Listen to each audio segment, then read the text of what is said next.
Hello, hello, hello. Hooligan Soccer Podcast coming at you with a very special edition this time. Not only do we have a very ecstatic Hooligan who has now got an FA Cup to his team's names, but we also have some special guests joining us as well. Also as well in advance of this very, very exciting cup final in the Europa League coming up on Wednesday, which is obviously very soon. Obviously, no prizes for guessing which team they are supporting, but we will get into that shortly. So we will get into the guests as well. But Hooligan, how are you? Is the hangover's okay? You managed to get over that after winning an FA Cup, and obviously I know you personally sort of got them over the line and lifted it as well. So yes, monumental effort. It was all me, right? Absolutely. No, in fact, that wasn't even Joe Ward lifting the trophy. That was actually me pretending to be Joe Ward. He's almost as old as I am, not really, but no. Thank you for that shout out, and yes, I'll take a moment of inflection and introspection here. Yeah, we're just awesome, and everybody knows it now. So yay! There you wonderful go.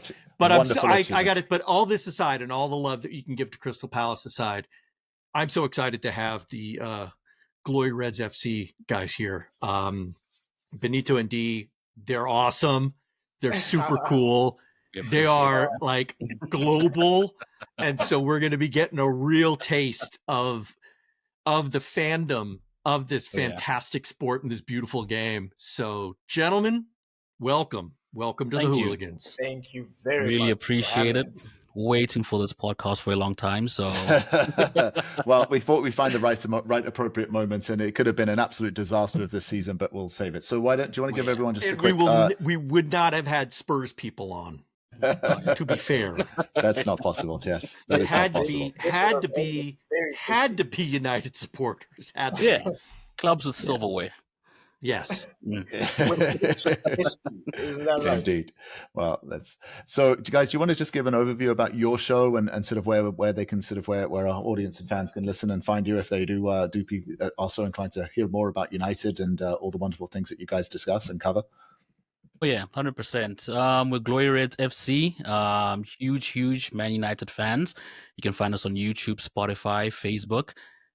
We talk everything Manchester United, from ingoing, outgoings, what happens in the boardroom, all the drama, you name it. Diehard Manchester United fans, through thick and thin. You know, we're here to give you the tea. You know, we're here to express our opinions, how we feel about our beloved club.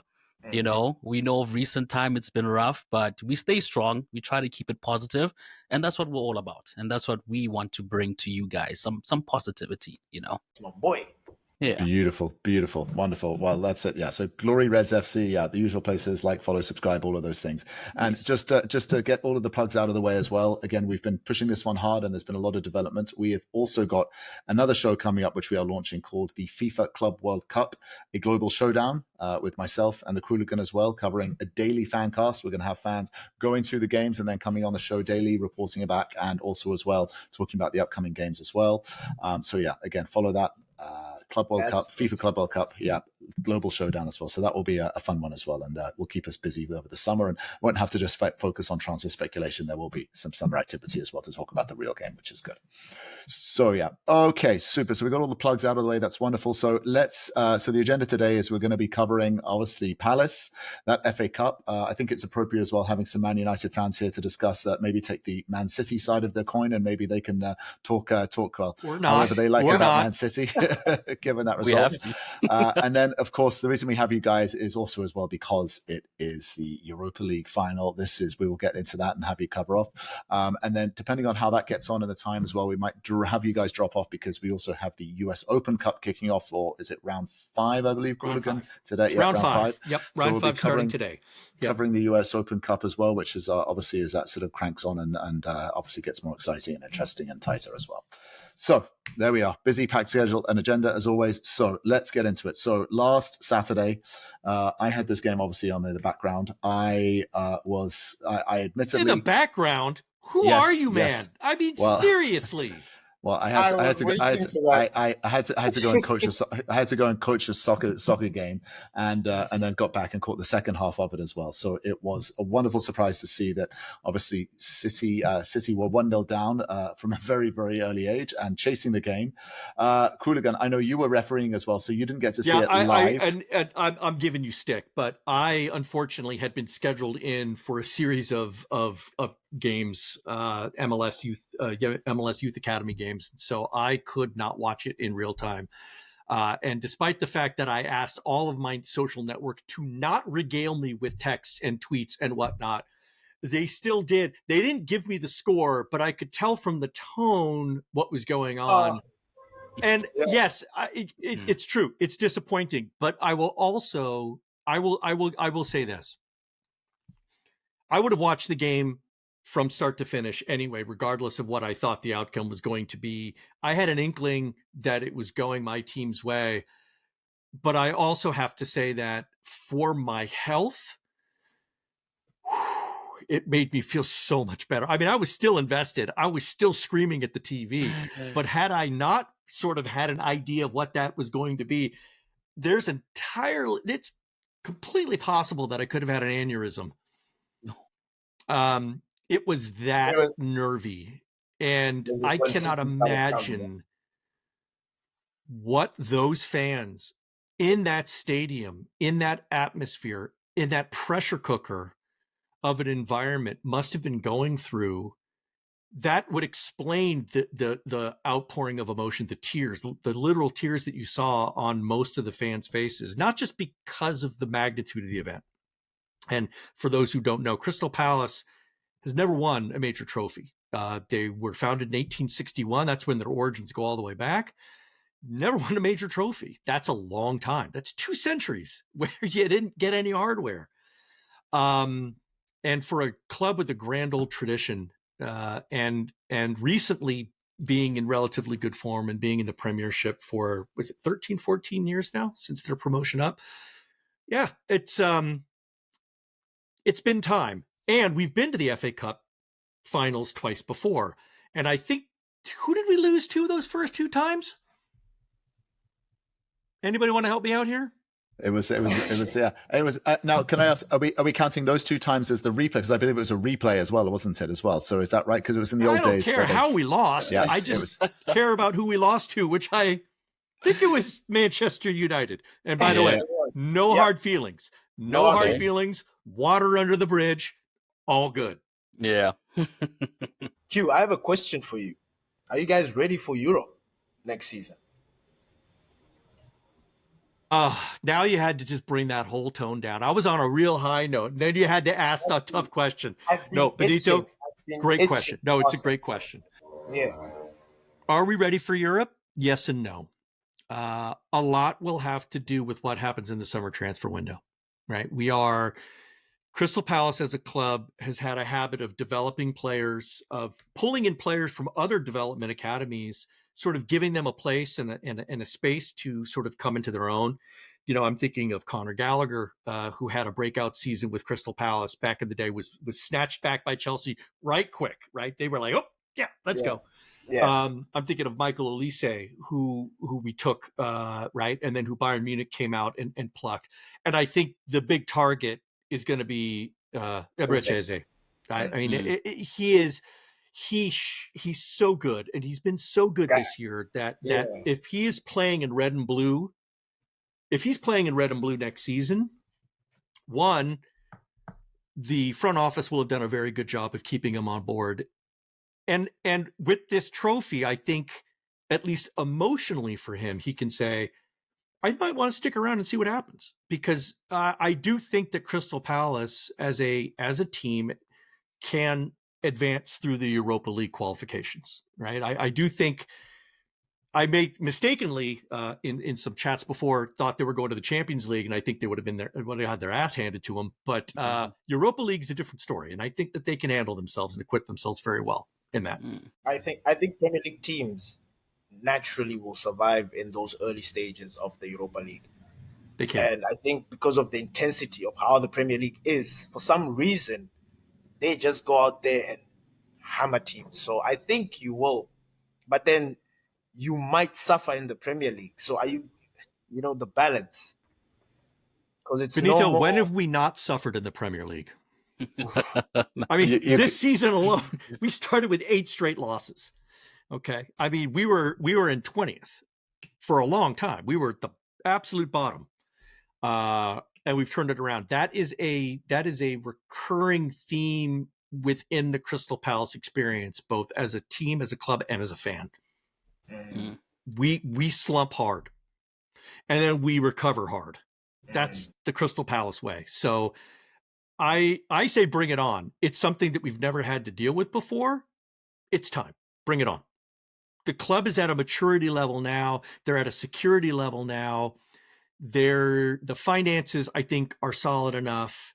They're going to be doing some expansion to the Selhurst Park, which is going to, be a little strain on the pocketbook, but they've got their academy team is very solid. I mean, so there's some good talent down in that lower levels that they can start building up. We've got this Romain Esse guy that we purchased from our nearest local rivals, Millwall. Sorry, Millwall, not really, but yeah, I like it. I think it's a good opportunity. We got an attacking midfielder from you guys, an academy. See? Crystal Palace. Very good. Yeah, exactly. If I could add an analytical perspective to that question as well, Benito, which is if you look at the 2 current Europa League finalists and look at the position in the league that they are currently relative to Crystal Palace, I think you could actually make the argument that Crystal Palace could actually go further and go and win this competition all the way as well. I think it's looking very promising for them. It really is. So it just shows, I think the strength of the Premier League and obviously sort of the intensity and the caliber there, and against the sort of the quality of the teams in the Europa League, I think you're going to see Crystal Palace do pretty well and go quite deep into that competition. So yeah, as long as it doesn't impact the form on the Premier League, will be the real question here. Yeah. And I agree with you. Like I did watching the celebrations on that game. I feel that you could see that the Palace players are committed to that team. They're not mercenaries. They are playing for the love of the team. And again, I'm sure there will be suitors waving sort of larger packages at them and those kind of things. But you would think that, just the emotional connection that they have with the team and the fans, that they'd say, I'll stick around for one more season and go through Europe and deliver on there. That would be something that would be wonderful. Yeah. I'm curious. I don't know if anybody's going to really be coming around with the upfront cash to pry Eze away at this time, because in my opinion, I think it's going to take at least 65 million pounds. And they're going to pay that money. Yeah. They might. And if they do, listen, Palace has had this happen to them so many times, right? It happened last season with Elise, and everybody, well, how are they going to recover without Elise? Well, then other people step up, right? Mateta comes into form. Eze comes into form. Yeah, that you guys also need to worry about, because he has been good this season and teams are looking for strikers. Well, that's true. One that you guys need to watch out for not leaving. But are they looking for one-eared strikers? I don't know. I mean, I think it's like, it's a... But Mateta is a fine striker. I mean, he is. Like, he did it last season, and then we were thinking maybe it was a fluke. And then this season, obviously, he had his injuries, but he still carries that same form and momentum that he had last season. He's a very good striker. Yeah, he's somebody and a dynamite videographer. If you saw all the GoPro footage that he had of the whole after party celebrations, I mean, listen, there was some good editing, but that was some must watch TV. That was great stuff. Yeah. Look, 14 Premier League goals in a season is not to be sniffed at, right? Look at Liam Delap. Liam Delap has got, I think he's on 12, and so he's also, again, I think you guys United are kicking his tires and talking about going there as well. So, again, if we had Mateta, we wouldn't be where we are, because he would have provided the goals that we need, because he's that guy. Unfortunately, Rasmus Højlund is not the guy. Yeah, Rasmus Højlund is not the guy. I don't really agree with that sentiment, but yeah, it's all good. Okay. Anyone? Spicy. It is indeed. Okay, so I think that brings up the FA Cup. Yeah, congratulations to Crystal Palace. Let's go into this. Congratulations. With the FA Cup, that's done. We've got the trophy. It's all good. Thank you. I don't think we should spend any time hating on City. They've had a tough year, right? Let's give them a little. Have they had a tough year? I have no sympathy for City. I'm sorry. None? No sympathy. No sympathy for City. No. He has no sympathy. I just look at them as my neighbors. I'm not worried about them. Yeah. And Liverpool are the ones that I just Yes. cannot Yeah. stand. Yeah. Okay. Like I Okay. just see Liverpool float, I turn away. I don't want anything to do with Liverpool. But Man Okay. City, I can tolerate them. You know, they're all They noisy neighbors. Yeah. What I Mm. will say though is that just looking at the statistics in just that game as well, how they didn't get anything out of that game is shocking. The statistics were insane. I think they had something like 23 shots on goal, Yeah. and also missed a penalty. And I don't know why Haaland gave the penalty to Mamouche Yeah. and Thank sort of you. threw it That away was a as well. fraud. I Thank don't you. understand what was going on there. Now, there is a real chance. I know City are playing actually in a few hours as well. And so we'll see what happens with City. Mm. But there is a And strong Crystal Palace. possibility that if they don't win, they're in trouble. They may not still got top five. So Yeah. they're playing against Wolves, who don't really have too much to play for. So yeah. Mm. Okay, well done to Palace, and tough luck, City. Shit happens. Life goes on. Let's see if we can get top five as well. We'll be tracking that one as well. And then let's move our attentions to what could be a career-ending, or not a career-ending, should I say, a franchise-ending game for Spurs or Manchester United, because the way I see this is the team that do not win this are in real trouble, because they drop out financially, performance-wise. There's managerial carnage that will lay on the side. I think the loser of this game will lose their job from a managerial perspective. I think if Amorim doesn't get this, I don't think he could have the only way he could have had a worse season is if you guys got relegated. But I don't know. What do you guys think? Do you think Amorim, even if he assume you guys don't win this tournament, which I think it's going to be close, it's too close to call for me. Do you think, and would you like Amorim to stay and have a second season or a full season to go at it? Yeah, 100%. I don't think. I think the pressure is more on Spurs side. I think with Ruben Amorim, the fan base like him, the management team that brought him on understood the circumstances bring him into this side. So I think Ruben is really safe if we had to lose the match. But I think his performance will be judged more next season. But as of now, the fan base is behind him. The board is behind him. It will hit us hard, definitely, because we are a club that's looking to bring in new talent, more players, etc. And definitely winning this tournament will 100%, give us a boost to go out and get those players that we want. So in terms of career ending, I think that pressure lies on Spurs. Yeah. I think we are safe. We're safe with Ruben. Okay.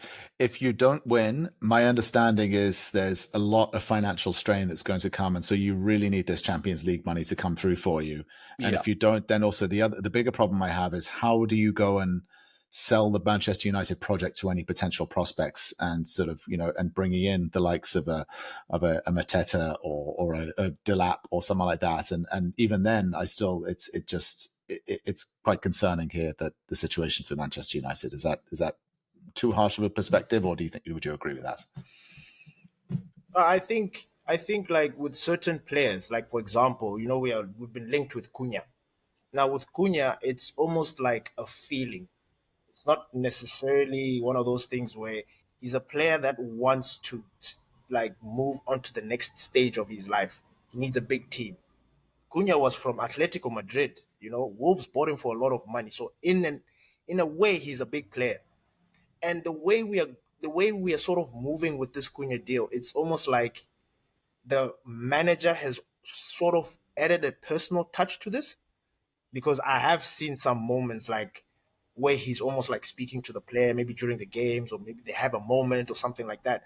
So I think in that sense, and they've already pitched the project to Cunha.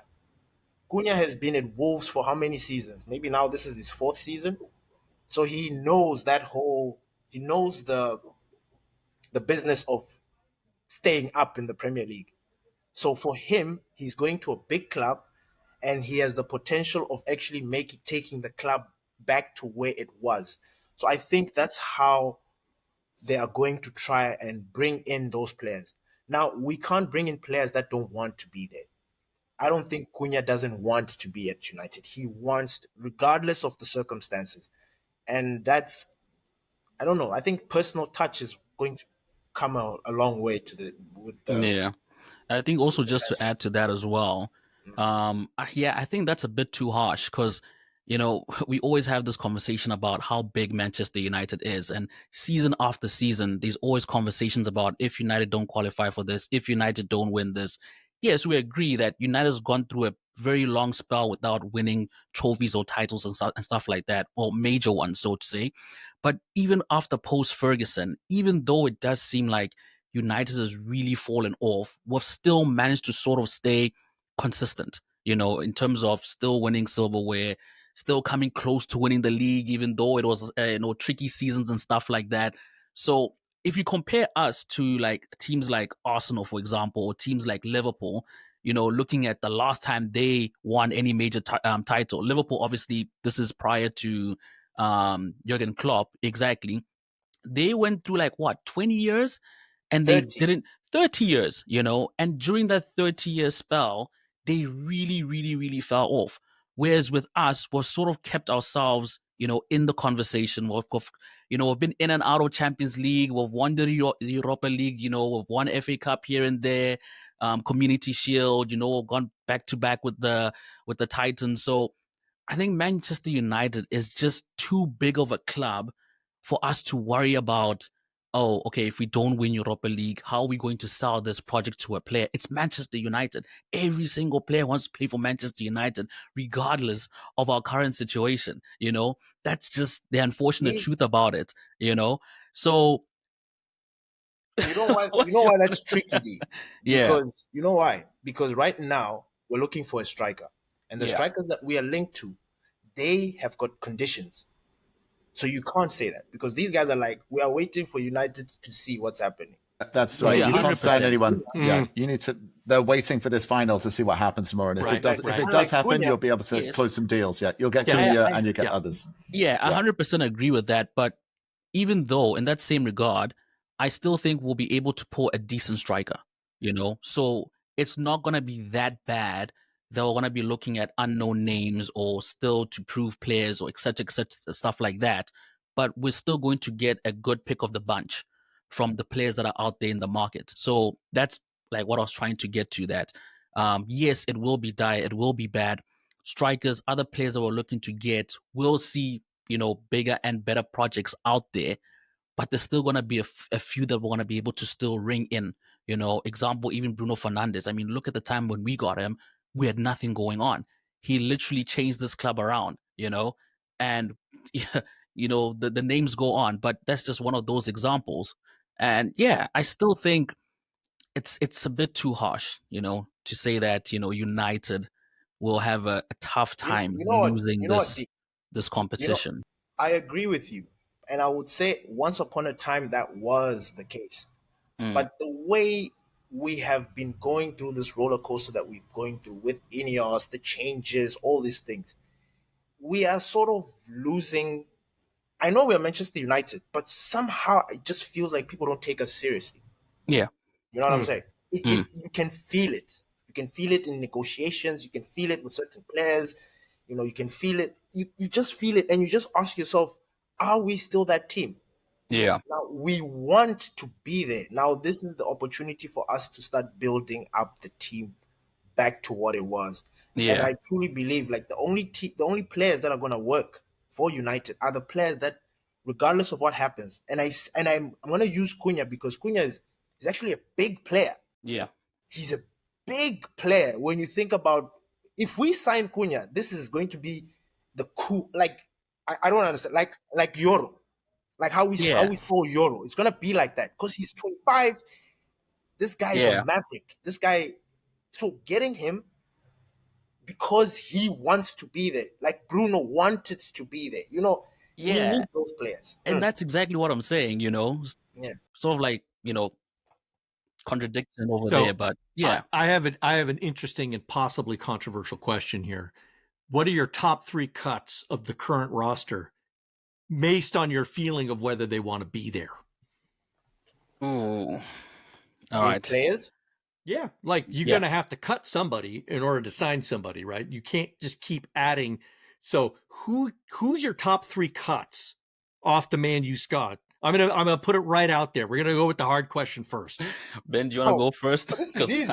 I might not put this is easy. Good. I love it. Bring it. Over here. This is easy. But it might start a fight between me and D. But But hey, All right, that's let's hear you between out. you Let's hear guys, you right? out. Let's hear you Yeah. out. So, for example, we're bringing in Cunha. I'll get rid of Garnacho. Easy. Wow. Okay. Easy. Yeah. Opening salvo. Garnacho. Cross Yeah. the bow. Huh. Yeah. I am tired of Delo. Okay. Like Yep. I don't know how we can do. I don't know what to do with Delo. I don't know when Delo's gonna have his awakening, but he's another player that I would cut immediately. But the funny thing is, for this final, I want him. I want him because Good. I We'll need. get into the final and what they need to do to win in just a second. Give me your third, and then I got to go to D because I'm looking behind his eyes and I'm wondering if there's some doubt there. But go ahead, Benito, finish it out. Rasmus Højlund. Yep. Okay. Yeah, that's 3. All right. D, counter argument. Yeah. All right. So yeah, I'm gonna disagree with Rasmus Højlund, but let me first give my 3. So first, Luke Shaw, injury prone, needs to go. You served his time. Sorry, mate. Second, Marcus Rashford. He shouldn't even come back to Old Trafford. He should just stay put, get a truck, send his stuff overboard. We're done with him. Garnacho only for the reason that we can possibly pull a lot of cash for him. That's the only reason why I'd get rid of him. But if we seal the Cunha deal. Yeah. So those are So the you 3. see, both of you seem to agree that Garnacho for Cunha is not only fiscally on par with one another, but would be an upgrade to the existing United lineup. Yeah. 100%. Yeah, 100%. Great. All right. Now listen. Yeah. See, you guys weren't that far apart. You reached a nice accord. This is all right. Because you know what, right? I think we've got a lot of. If I may, okay. I'm surprised to not hear the name Casemiro in that group. Casemiro is a legend. We're just gonna let him be. Yeah. Okay. Yeah. When it's his time, it's his time. Yeah. Okay. Okay. I think he did justice by shutting everybody up. You know, when they made comments about him, he came out and he did his thing. So, with Garnacho, he's a talent. We can't deny that. But we United just have a rich history of pumping out really good, talented players from the academy.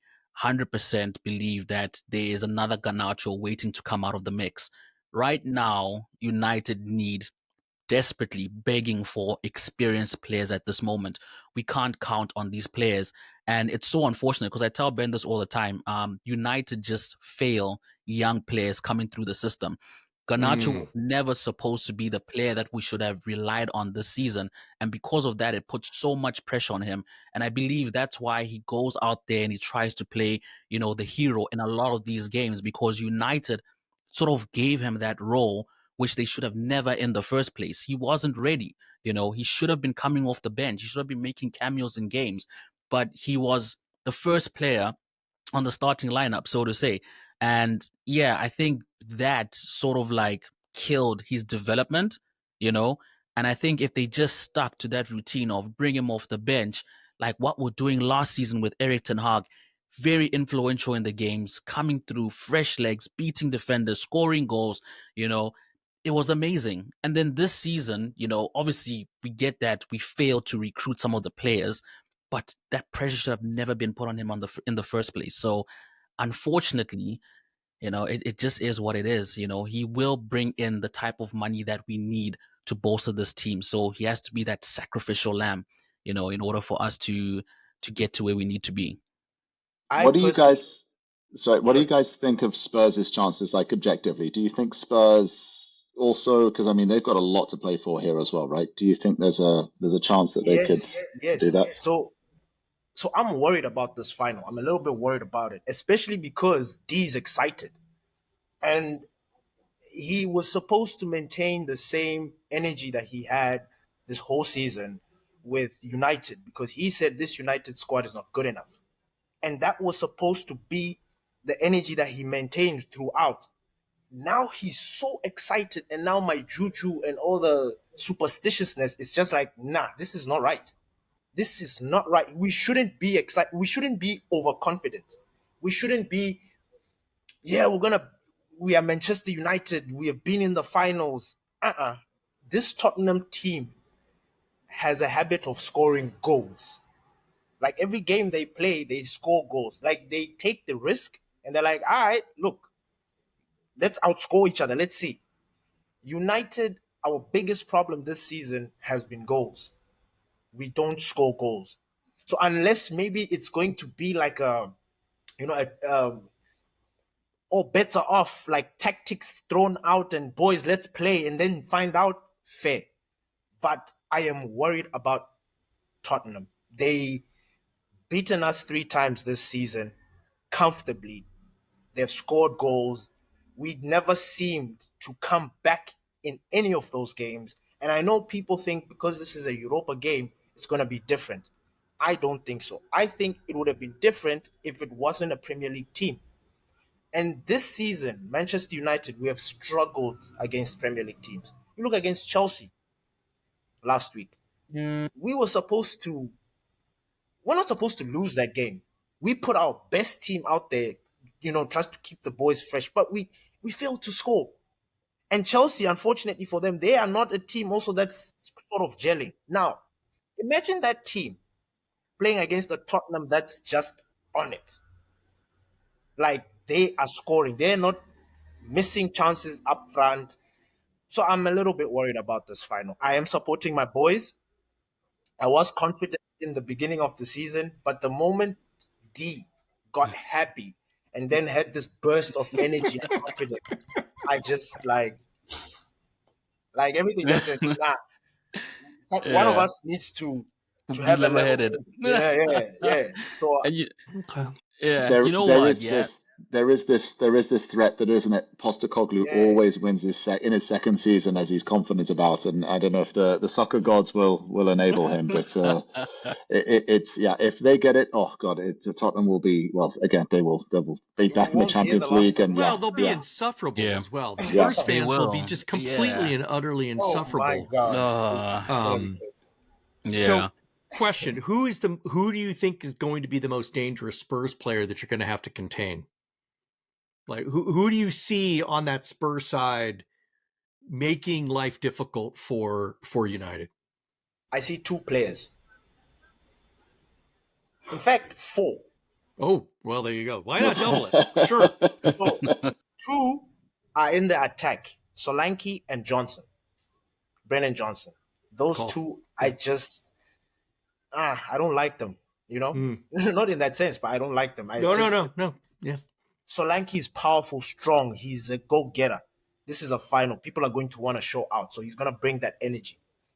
And then in their midfield, they've got these 2 African players, Pape Sarr and Bissouma. Oh my God.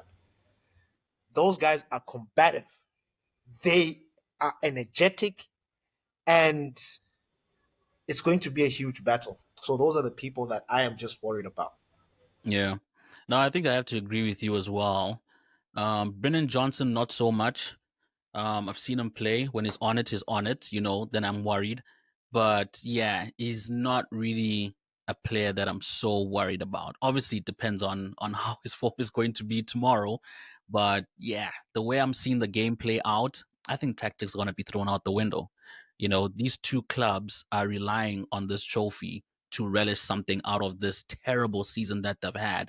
I'll be surprised if I see good football being played tomorrow, to be 100% honest with you guys. I just think it's going to be all guns blazing. I think we're going to see one of the best European finals tomorrow, 100%. It's do or die, And but I think that midfield, like what Ben spoke about, that's possibly my only stress point, because I don't think we have that midfield to go toe-to-toe against them. And I think that's what's going to decide the game. And like you said, Solanke, very powerful, very strong. And we've got flimsy defenders. Like at this point in time, I'm not even sure what our back 3 is even going to look like, right? So just those players that you mentioned, I think those guys definitely hold a real threat to us tomorrow. Not to mention Romero and Van de Ven bullying Rasmus Højlund the whole game. Yeah, they're going to be on him. Yeah. Odogi. My God, that team is a problem. I gotta say, I have a gut feeling, and I'm just gonna come out and say it here. I have a gut feeling that Heung-min Song is gonna show up for one last hurrah. This is, I think, he's been way too quiet for way too long, and he was cagey in the weekend fixture. I mean, he was making it. He was putting in a lot of effort. I saw more life out of him in that last game than I had seen in some of the previous fixtures. I suspect he's got one last big show, and I'm curious to see if he comes out and reveals that side of himself. Fortunately for him, if Euro starts that game, it's Euro and Mazraoui are just going to shut that shop down. Yeah. And I love Son. He's a good player. He can create something, but the way he has sort of fallen off this season, and honestly, our best defenders, Euro and Mazraoui on that right, I think they can handle him easy. Good. Can I ask a question? Let's put that one together. Well, we'll check in. We'll check in late tomorrow. Do you guys rate Onana? Do you think as a goalkeeper? Do you think he's because this is wow, you really brought that whole positivity vibe down. Ouch. Listen. What we've noticed though, particularly in these European Cup competitions, the goalkeepers have been a lot of the difference makers in the last two semi-finals for the Champions League. If we look at Donnarumma and Sommer, obviously even in this FA Cup final as well. I mean, obviously Henderson was the man of the match as well. So these goalkeepers are having more of an impact on games than maybe they traditionally have historically. I don't know if the quality's got better or I'm not too sure why, but it definitely has seemed to be a trend. So when you're the likes of Onana, who just he doesn't fill you with confidence, right? You don't think this guy's going to save you, right? That guy stresses us. Oh my God! Yeah, no, he does. I you know what? I have to trust him. I've got no choice but to trust him. You know, he has come through for us. We have seen him when he's got his game face on. It's just not too often than what we expect. But we have to trust him. We have to get behind the team. Like tomorrow, it's not about who we haven't liked this whole season, who we don't trust. Who we thought has just had the poorest, who do we think needs to get sold? All of that has to wait until after the final. Today, tomorrow, get behind the team. We'll deal with everything else later. So, just to answer your question directly, no, I don't trust Onana, but unfortunately, I have to get behind them. We have to. Well, of course, you have no choice. You have no choice, but right? I would make a counter argument that Spurs are equally fragile, for lack of a better word, in goal. They don't have a particularly standout keeper option. Vicario's fine. Forster's a decent backup, but I mean, none of those players are true A-level keepers that you would suspect are going to show up and make a difference. Yeah, Vicario kept us out these past games, didn't he? I think it was the second game where we had a high-scoring game. Vicario I don't recall that specific one, and it's possible they've had some moments, but I mean, I think Onana is a bit more of he's a much more visible figure in the spotlight, and certainly between the posts there than Tottenham's. Tottenham's been so bad that but the whole team's been bad, like overall. So there's not been any real focus on one specific position being any leakier than the others. They're more of they've got really nice, fancy parts of an engine that aren't clicking and working together. Yeah. And Onana is one of those guys where you're like, well, the reason that we're not winning is because that cog in the machine is just not doing its thing, right? Yeah, 100%. So, but like you said, it comes back to, will a Spurs team that is working in union and in conjunction with each other, because when that happens, they are very scary. They can be extraordinarily sharp and quick, creative. So, I will say this about United. There's one trump card that we have that probably Tottenham doesn't and hasn't really had that experience in doing it. our players seem to work better or do better under stress. So Right. if the game happens to stretch, I think we will handle the stress better than they will. But yeah. Yeah. I think that's the best way I can put it, but Yeah. I'm not, yeah. No, 100%. And I think not so much the keepers, but I think the defense as well is what I'm worried about. Like you said, Q, if Spurs just come through with that synchronicity and they just play that beautiful football. I'm more worried about the defense allowing that to happen and giving Onana a tough time, defending a lot of the goals, because we know we're poor with set pieces. We know we're poor with crosses and those sort of plays. So I think we're counting more on our defense in order for Onana to have a good game. So if the defense is not going to be good tomorrow, then Onana's, it's going to be tough for Onana tomorrow. Okay. All right, gentlemen. So we got one last question, and I'm going to put you all on the spot. Give me the score line, and does it go to extra time? Benito, who wins, and does it go to extra time? United wins 2-1, 90 minutes. Oh, bold. I love it. D. Wow. Oh, wow. Yeah.